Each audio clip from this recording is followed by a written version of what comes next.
With me now is Alexandra Asseily. She has lived in Lebanon now for over 50 years, and there are very few countries who've seen conflict as long-lasting as the Lebanese. In your experience, what drives the conflict? What started it? What resulted in the Civil War? And do you believe that there can be a lasting peace? Now, you've asked me 3 questions, and you're very sneaky, very sneaky. 3 enormous questions tucked into one. First of all, I didn't live all that. I mean, I wasn't married until 69. I married. Okay. So I had a few years flitting in and flitting out. And during the war, I stayed there, and then it became so dangerous at one time that I had to leave. Well, let's begin with the war, since I was too sneaky and asked you too many things at once. Yes, you did. Okay. Tell me about the conflict, the origins of the conflict in Lebanon. Well, as I was an outsider, I found it so puzzling. As I said in the room, that for me, Lebanon was the land of milk and honey when I first got there. It was full of the most wonderful, smiley people, and everyone was kind, and everyone was generous and open and marvellous, absolutely marvellous. The Paris of the Middle East. Totally the Paris of the Middle East, and people had an extraordinary capacity for living life generously and beautifully. And that's why it was such a terrible blow to my dreams, and of course the dreams of so many other people, because suddenly we fell into war. Now, for some people, they'd known we were going to go to war. Mm-hmm. They'd all been putting their rocket launchers on their roofs, but we hadn't done that, and we never did. But for many people, the war became inevitable when the Palestinians were kicked out of Jordan by the King Hussein, because he couldn't handle the Bedouin situation, who had got to the point it's either them or us. Mm-hmm. Now, all that was sort of passing me by. That was going underneath my observation post. I hadn't really, I'd only just begun to realise that when I started having to show our passports or our identity cards to groups of 16-year-old Palestinian fighters. Now, for the Christians, that was terrifying. These are the Maronites. Mainly the Maronites. Mm-hmm. They were the most. I mean, there are many other Christians. Mm-hmm. My husband, for instance, is a Greek Orthodox. Mm-hmm. Greek Orthodox are much more sort of broadly based and have a greater historical. But the Maronites were the fighters, if you like, mainly. But it was a time when people had been stocking up arms to defend against more Muslims coming into Lebanon. Mm-hmm. The Christians were feeling overwhelmed by having more people that they had to, work towards having a quota for their politicians. Or, mm-hmm. Mm-hmm. But all that I didn't really know about until much later. It was just a life that I was living, which was becoming more and more difficult. Mm-hmm. Mm-hmm. On the day of our wedding, we couldn't go anywhere. The whole of the city burst into sort of curfew and difficulty in 75. Prior to 69, people I knew, mm-hmm. we all lived very easily. We lived together. We lived comfortably, but we were we were not being pushed around by anyone in particular. My husband was head of industry. We had a very easy-going life because we were part of an easy-going group of people. Mm-hmm. But for people who had a historical fear of the other, mm-hmm. who could have been either Christian or Muslim, and when I started dialoguing with the fighters who'd fought during the war, they all had these huge grievances of which I was totally unaware. They had vast grievances which dated back hundreds of years. So the Muslims very often felt the Christians were richer than they were and lived better lives, which was actually when they ended up after the war, they ended up, that was a myth, but they'd grown up on that myth, and it launched them into wars because they were following a myth. For the Christians also, the myth was they'll take over our land, there will be nothing left for us. They'll push us out. Was there ever a time where the Christians and the Muslims thought, is there a peaceful way to resolve this? Or did they believe that they had to fight? Many people worked towards peace. I mean, there were many peacemakers. But many more people were drawn. I mean, there were wonderful people who were working for peace. But on the whole thing was dividing, separating. My in-laws lived in a Muslim part of the city, theoretically a Muslim side. There were many Christians living there too. But in the end, there was nowhere that was safe. Nowhere. Absolutely nowhere.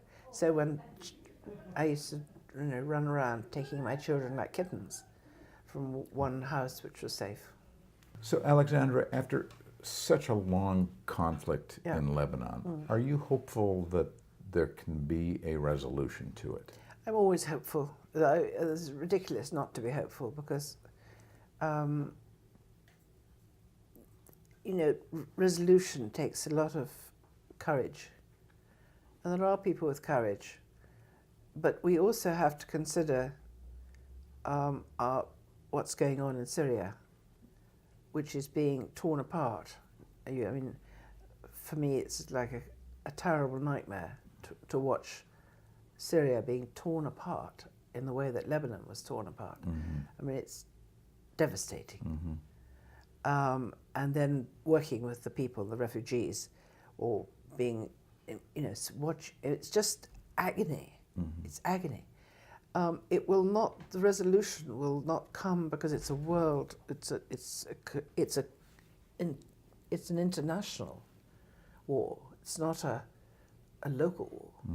It's international. There you have the Russians, the Americans, the Turks, the Syrians, and we've got we've got Israel playing its game amongst the whole of the Middle East, and they do it for their survival, and everyone's doing it for their own survival. But unfortunately, their survival is shortened, I think, by acting in the way that they are. So how does it end? How does Lebanon recreate itself? How do we stop the bloodshed and the tribal warfare that's been going on? Again, you're asking sort of God-like questions. I would say that everyone does something that adds to the positive rather than the negative. So I do my little tiny bit to address the historical wounds and release some of that pain. That's what I do. I can only do a little bit, but it's also, I work on the third monkey syndrome, that if I learn to scratch with a stick a certain bug out of the ground, some other monkey will learn to do the same thing down the road. So I do a small amount, as much as I can, but it's still third monkey, and I'm hoping that will be catching. How does a Spirit of Humanity Forum help you or help the cause of peace in a place like Lebanon? Well, I think anybody who's doing anything with the right spirit, the spirit of humanity is the right spirit. Many of the people at this meeting are people I've met many times before in different places in the world. And it's always a joy to see people doing good things wherever they're doing it. They might be doing it in Birmingham, or they might be doing it in South Africa, or they might be doing it, but they're still attempting to do something which is positive. And in my little tiddly bit, I do my little bit to make something which I think is important, because that's and I've worked in Rwanda, and that was also similar in the sense that was such a tragedy, caused again by outsiders, and a collective injury and humiliation from the past. So many of these things in Lebanon, for instance, when I first got there, in Orthodox houses, you would have a picture in the past of the Tsar of Russia. And if you were a Maronite, you would have the Pope, or you'd have the President of France. Or if you were a Protestant, you might have, connections with the Americans or American missionaries. And all those people contributed to pulling Lebanon apart. They all had their own goals. They had their own agendas. They didn't trust each other. Well, no, because the French and the English had never trusted each other. But on the other hand, everyone thought if we bring in education, we're doing a really good job.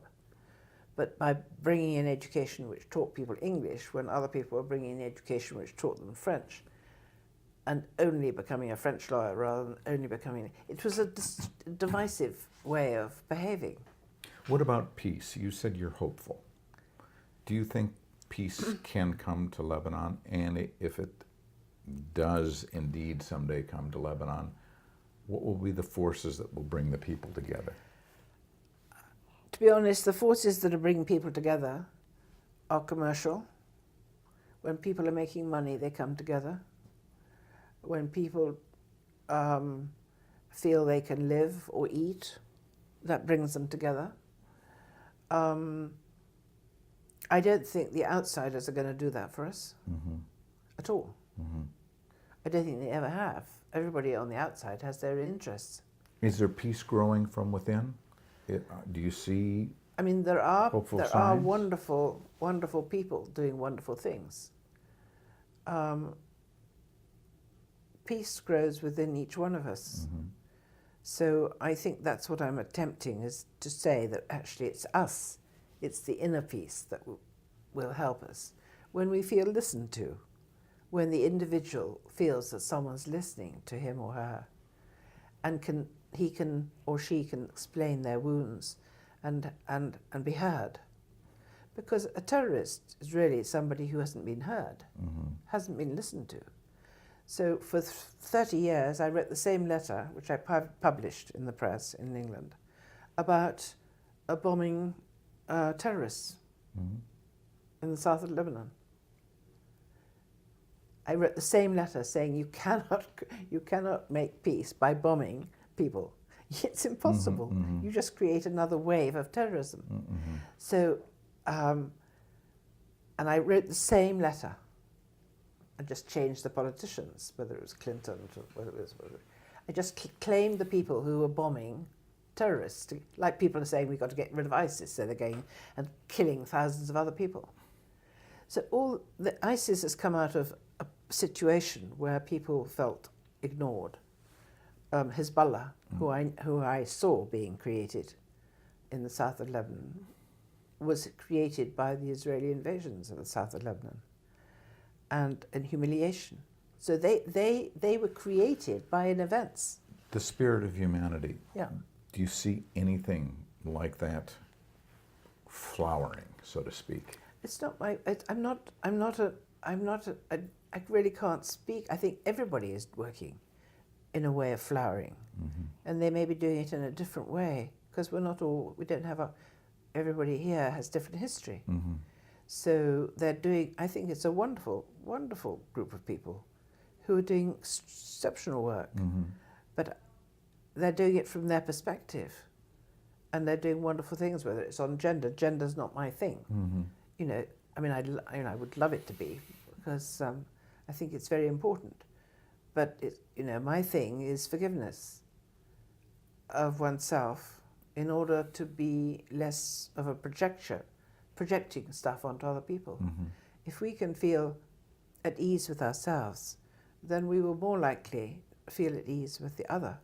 Do you see love and peace and compassion growing in Lebanon, or is it still based on conflict?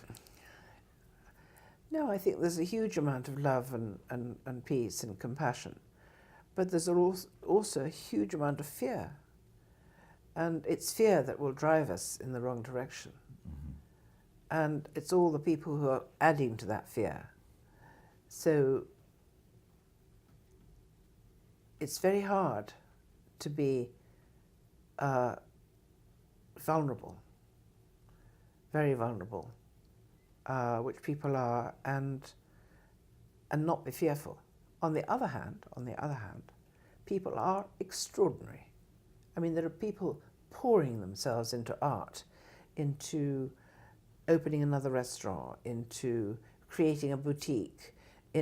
Extraordinary acts of faith, which are commercial acts or artistic acts or museums. I mean, we've opened a museum, and every time I leave it, I wonder, will I see it again?